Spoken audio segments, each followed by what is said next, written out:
अस्सलाम वालेकुम। तमाम स्टूडेंट्स को MKF में खुशामदीद कहते हैं। आज हम जिस टॉपिक को डिस्कस करने जा रहे हैं ये ग्रेजुएट या अंडर ग्रेजुएट तमाम स्टूडेंट्स के लिए फ़ायदेमंद साबित हो सकता है। वो हमारे पास है डी मॉर्गन थ्योरम। सबसे पहले इसकी स्टेटमेंट में की डिस्कस करते हैं कि स्टेटमेंट में क्या है, इसे हमने किस तरह से प्रूव करना है।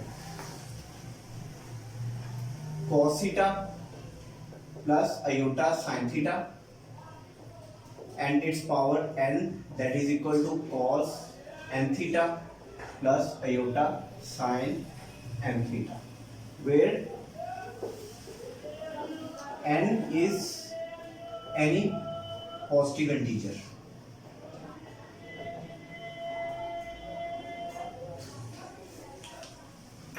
हमने इस थ्योरम में करना क्या है, इस चीज को इस चीज के इक्वल प्रूव करना है। अब ये चीज इसके इक्वल कैसे प्रूव होगी? अब असल में ये फॉर्मूला तो बना दिया गया है, लेकिन मसला ये आ रहा है क्या हमें कंफर्म है कि ये फॉर्मूला सही है? तो हमने यही प्रूव करना है कि ये फॉर्मूला सही है। अब इसको कैसे प्रूव किया जा सकता है? n यहाँ पर कोई इंटीजर है, ये कौन सा हो सकता है? 0 हो सकता है, 1 हो सकता है, 2 नेगेटिव इंटीजर्स भी इस तरह से हो सकते हैं। हमने तमाम इंटीजर्स यहाँ पे अप्लाई करवाने हैं। अगर तो इंटीजर्स अप्लाई करवाने के बाद दोनों साइड सेम आती हैं तो इसका मतलब ये होगा कि ये थ्योरम हमारा क्या होगा? ट्रू होगा। तो सबसे पहले स्टार्ट लेते हैं इसका 0 से, फिर पॉजिटिव इंटीजर की तरफ, फिर नेगेटिव की तरफ आते हैं। First we check it for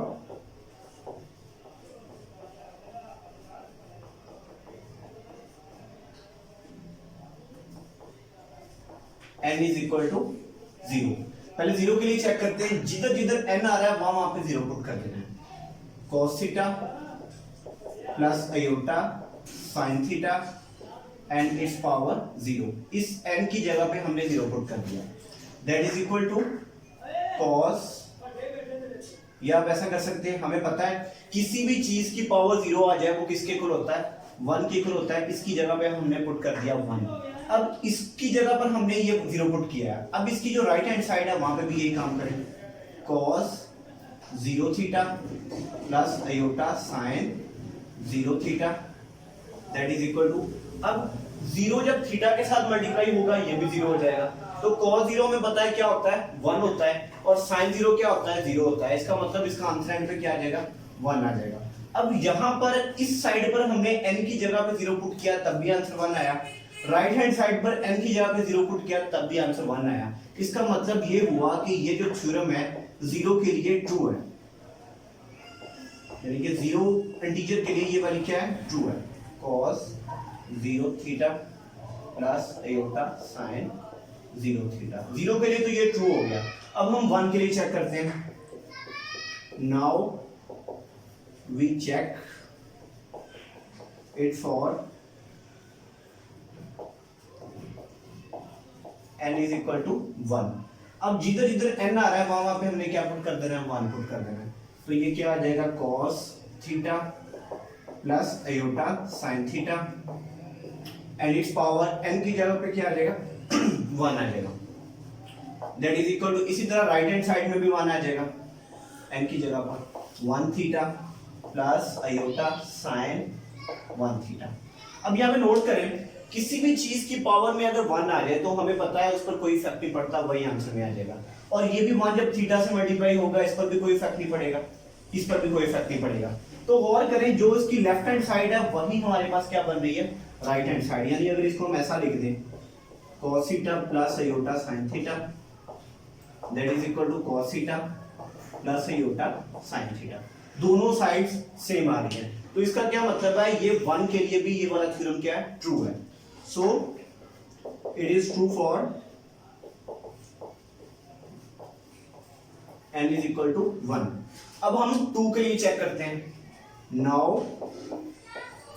for n is equal to 2। अब जिस जगह पर n आ रहा है वहां पे 2 रिप्लेस कर देंगे तो हमारे पास क्या बनेगा? cos theta plus iota sin theta and its square. अब यहां पर हमने n की जगह पर क्या पुट कर दिया? 2 कर दिया। इसको सॉल्व करेंगे, सॉल्व करने के बाद देखेंगे क्या हमारे पास ये आ रहा है। अगर तो ये आ रहा हुआ तो इसका मतलब है ये n इज इक्वल टू 2 के लिए भी ट्रू है। तो इसका स्क्वायर ओपन करें, cos का स्क्वायर क्या आ जाएगा? cos square theta plus iota square sine square theta plus 2 iota cos theta sine theta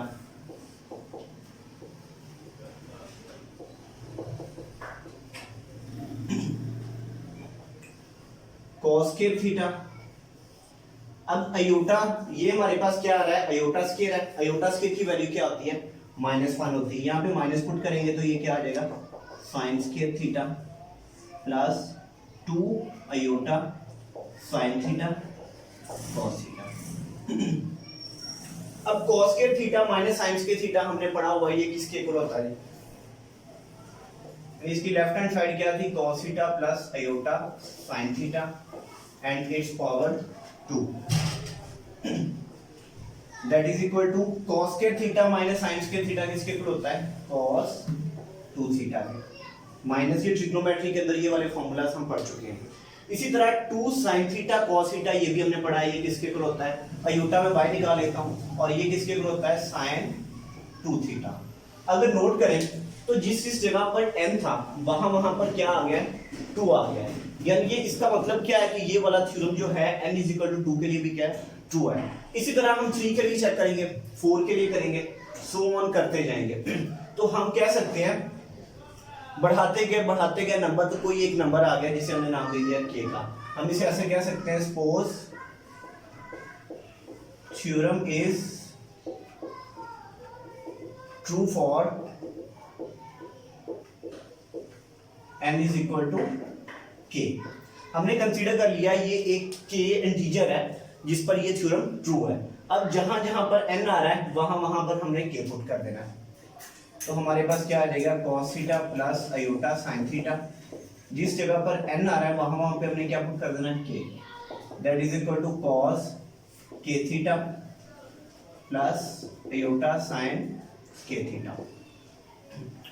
अब k तक तो हमने चेक कर लिया इसे।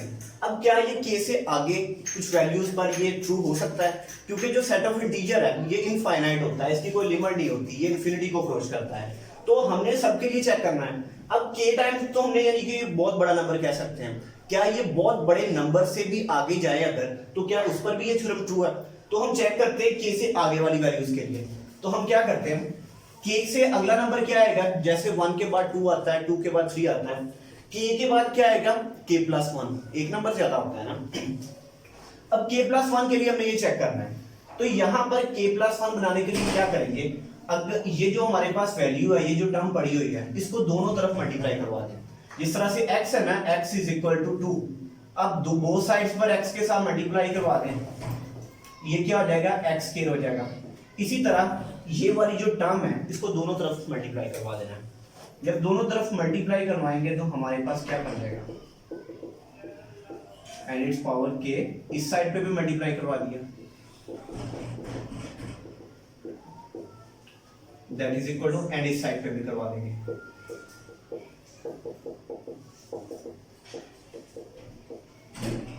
Into cos theta plus iota sin theta. Both sides पर हमने ये वाली वैल्यू मल्टीप्लाई करवा दी। जब इन दोनों को आपस में मल्टीप्लाई किया तो ये क्या बन गया, cos theta plus iota sin theta. इनका जो वेरिएबल है, जो टर्म है, ये सेम है, तो इनकी पावर्स क्या हो जाएंगी, आपस में ऐड हो जाएंगी। ये k है और यहाँ पे 1 है, तो पावर्स ऐड होके क्या हो जाएंगी, k+1। अब ये जो दो टर्म्स पड़ी हैं इनको आपस में मल्टीप्लाई करवा दें। cos k थीटा को जब मल्टीप्लाई करेंगे cos थीटा के साथ, तो ये क्या बन जाएगा, cos k theta cos theta. इसी तरह जब cos k थीटा को अयोटा sin थीटा के साथ मल्टीप्लाई करेंगे तो ये क्या आ जाएगा, iota cos k theta sin theta. फिर क्या करेंगे, अयोटा sin k थीटा को cos थीटा से मल्टीप्लाई करवाएं, ये क्या आ जाएगा, iota sin k theta cos theta. Iota sin k theta को अयोटा sin थीटा से मल्टीप्लाई करें, ये क्या आ जाएगा, अयोटा स्क्वायर, और अयोटा स्क्वायर कितना होता है, -1। इसकी जगह मैं यहाँ पे -1 पुट कर रहा हूँ, और sin k theta sin theta साथ एवरीथिंग आ जाएगा, एंड sin थीटा। अब इसको थोड़ा सा रीअरेंज कर लें, cos theta plus iota sin theta and its power k plus 1 cos k theta, यानी अयोटा वाली टर्म एक साइड पे कर लेनी है, बाकी सारी एक साइड पे कर लेनी है। इसमें अयोटा नहीं था, इसमें भी अयोटा नहीं है, ये एक साइड पे आ जाएंगे, ये एक वैल्यू बन गई। यहां पर भी अयोटा आ रहा है, यहां पर भी अयोटा आ रहा है, यहां से अयोटा कॉमन है, अयोटा कॉमन है, के अंदर क्या बच जाएगा cos k theta sin theta plus sin k theta cos theta.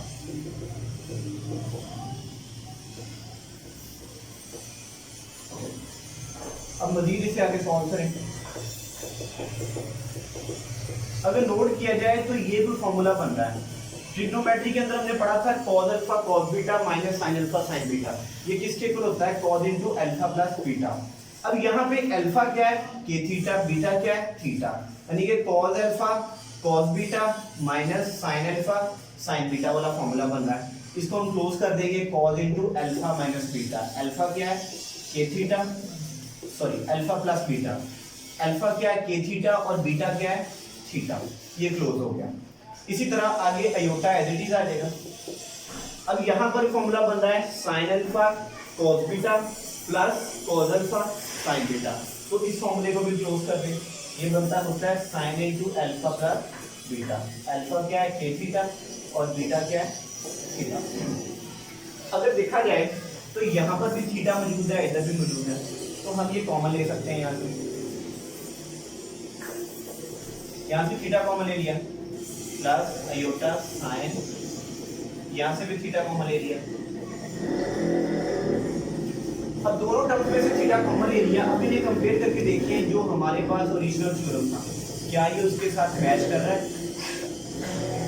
यहाँ पे नोट करें तो यहाँ पर n था, इधर भी n था, इधर भी n था, यहाँ पे n की जगह पे k प्लस 1 है, इस n की जगह पे भी k प्लस 1 है, इस n की जगह पे भी k प्लस 1 है, यानी कि हमने इस चीज को कंसीडर किया था, प्रूव किया था कि ये ट्रू है। अगर ये ट्रू है तो जिस जगह पर k आ रहा है यहाँ पे, वहां पर क्या आ रहा है k प्लस 1 आ रहा है। इसका मतलब ये वाला जो थ्योरम है k प्लस 1 के लिए भी क्या है ट्रू है, यानी एक बहुत बड़े इंटीजर से जो बड़ी वैल्यूज है k से भी ज्यादा ऊपर है, उनके लिए भी क्या होगी, क्या ये ट्रू है। इसी तरह हम चेक कर सकते हैं k प्लस 2 k प्लस 3 के लिए, तो हम यहाँ पर लिख सकते हैं it is true for n is equal to k plus 1, ये k प्लस 1 के लिए ट्रू हो गई है। फिलहाल हमने बात किया सिर्फ नेगेटिव पॉजिटिव इंटीजर्स के लिए, मैंने आपको बोला था कि ये नेगेटिव इंटीजर्स के लिए भी थ्योरम ट्रू है। तो अब हम आते हैं नेगेटिव इंटीजर्स की तरफ। अब हम नेगेटिव इंटीजर्स के लिए बात करते हैं। हम कोई नेगेटिव इंटीजर कंसीडर कर लेते हैं। हमारे पास यहाँ पे n था, इंटीजर लिया, n वैल्यू आ रही थी उसकी पावर में, तो n को ही हमें कंसीडर करना है इसकी कोई नेगेटिव वैल्यू, क्योंकि हमने कहा था कि यानी यहाँ पे कोई इंटीजर है, इसकी वैल्यू को पॉजिटिव भी हो सकती है, नेगेटिव भी हो सकती है, जीरो भी हो सकती है। तो जीरो और पॉजिटिव वैल्यूज के लिए हम डिस्कस कर चुके हैं, अब नेगेटिव वैल्यू के लिए डिस्कस करते हैं। Let n is equal to minus m, ये हमने कोई नेगेटिव इंटीजर लिया। अगर यहाँ पे देखा जाए तो माइनस के अलावा अगर हम m की बात करें तो m एक पॉजिटिव इंटीजर है, m जो है ये पॉजिटिव इंटीजर को बिलोंग करता है, लेकिन अब इसके साथ नेगेटिव का साइन आ रहा है, तो इसका मतलब ये है कि हम नेगेटिव इंटीजर के लिए चेक कर रहे हैं ऐसे। तो जिधर जिधर n आ रहा है वहां पे माइनस m पुट करते हैं और चेक करते हैं क्या ये वाला थ्योरम नेगेटिव इंटीजर्स के लिए ट्रू है। तो यहाँ पे पुट करें अयोटा साइन थीटा, अब n की जगह पे क्या आ जाएगा, माइनस m आ जाएगा। इसी को सॉल्व करें, क्या सॉल्व करने के बाद इस तरह की कोई फॉर्म बन रही है, यानी जिस तरह यहाँ पे n आ रहा है क्या इसके आंसर में माइनस m आ रहा है कहीं पे, तो हम इसी को सॉल्व करके चेक करते हैं। अब इसकी पावर ऊपर माइनस m है, नीचे आके क्या हो जाएगी plus m, cos theta plus iota sin theta and its power m। अब इसको रेशनलाइज कर लें, या ऐसा करें कि हम पीछे डिस्कस कर चुके हैं कि वन ये जो cos theta plus iota sin theta की power n, cos n theta plus iota sin n theta, ये ट्रू है पॉजिटिव इंटीजर्स के लिए। तो यहाँ पर m जो अभी आ रहा है आ गया, ये कौन सा इंटीजर है, पॉजिटिव इंटीजर है। इसका मतलब हम इसकी जगह पर रिप्लेस कर सकते हैं cos m theta plus iota sin m theta, क्योंकि यही चीज हम प्रूव करके आए हैं पॉजिटिव इंटीजर्स के लिए, और m भी यहाँ पे पॉजिटिव इंटीजर है। अब इसको रेशनलाइज कर दें, जब हम इसे रेशनलाइज करेंगे तो क्या आ जाएगा, plus iota sine m theta. Rationalise कैसे करते हैं, जो वैल्यू नीचे डिवाइड हो रही है अगर वो पॉजिटिव है तो नेगेटिव के साथ मल्टीप्लाई एंड डिवाइड कर दें, अगर नेगेटिव है तो पॉजिटिव के साथ मल्टीप्लाई एंड डिवाइड कर दें। तो नेगेटिव वैल्यू इसकी क्या होगी, cos m theta plus iota sin m theta over, sorry ये पॉजिटिव है तो हम नेगेटिव के साथ करेंगे, over cos m theta minus iota sin m theta. इन्हें मल्टीप्लाई करवा दें आपस में। जब मल्टीप्लाई करवाएंगे तो ऊपर वाली टर्म 1 के साथ मल्टीप्लाई होगी, इस पर कोई इफेक्ट नहीं पड़ेगा, ये वही आ जाएगी cos m theta minus iota sin m theta over, इन्हें मल्टीप्लाई करवाएं। अब इसे कंसीडर कर लें, ये a है प्लस, और इसे कंसीडर कर लें ये b है। इसी तरह ये a है माइनस और ये b है, तो a plus b into a minus b वाला फॉर्मूला हमने पढ़ा हुआ है, किसके इक्वल होता है, a square minus b square. तो यहाँ पे क्या आ जाएगा, cos m थीटा का स्क्वायर माइनस इसका भी स्क्वायर, यानी आयोटा का मैं अलग कर लेता हूँ, sin स्क्वायर m थीटा। और आयोटा का स्क्वायर क्या होता है, -1 होता है। अब वो माइनस जो है इस माइनस से मल्टीप्लाई करके क्या हो जाएगा, प्लस। cos के थीटा प्लस sin के थीटा हमारे पास 1 होता है। अब थीटा की जगह पे एंगल क्या है, m थीटा, तो ये भी सारा किसके इक्वल होगा, 1 के इक्वल होगा। तो ये हमारे पास क्या आ जाएगा जी, cos m theta plus minus iota sin m theta. Over वाली वैल्यू क्या हो गई, 1 हो गई। अब देखा जाए तो यहाँ पर -m था और यहाँ पे क्या आ रहा है, पॉजिटिव m आ रहा है। ठीक है, हमने क्या बनाना था कि यहाँ पर अगर -m आ रहा है तो यहाँ पर भी -m आना चाहिए, तो ये तो बात गलत हो रही है इस तरह। तो हमें क्या करेंगे, इसको मजीद सॉल्व करेंगे और -m में कन्वर्ट करेंगे। हमने एक दो प्रॉपर्टीज पढ़ी हैं ट्रिग्नोमेट्रिक फंक्शन की। हम कहते हैं कि जो साइन है ये ऑड फंक्शन होता है, इसका जो माइनस है ये बाहर आ जाता है, माइनस साइन थीटा। यानी कि अगर ये वैल्यू हमारे पास आ जाए हम उसकी जगह पे ये पुट कर सकते हैं, और अगर ये वाली वैल्यू आ जाए तो हम उसकी जगह पर ये भी पुट कर सकते हैं। और cos के बारे में हमने पढ़ा हुआ है कि ये एक इवन फंक्शन है, साइन एक ऑड फंक्शन है, तो इसको हम, ये क्या होता है, cos थीटा ही आ जाएगा इसका। यानी कि cos ऑफ माइनस थीटा की जगह पे हम cos थीटा पुट कर सकते हैं, और cos थीटा की जगह पे cos of minus theta put कर सकते हैं। इसी की मदद से हमने इसको चेंज करना है।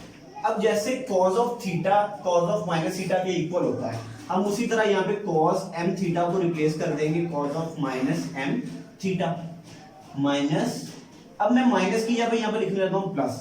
क्यों, क्योंकि माइनस साइन थीटा इक्वल होता है साइन ऑफ माइनस थीटा के, तो यहाँ पर आ रहा है माइनस साइन m थीटा।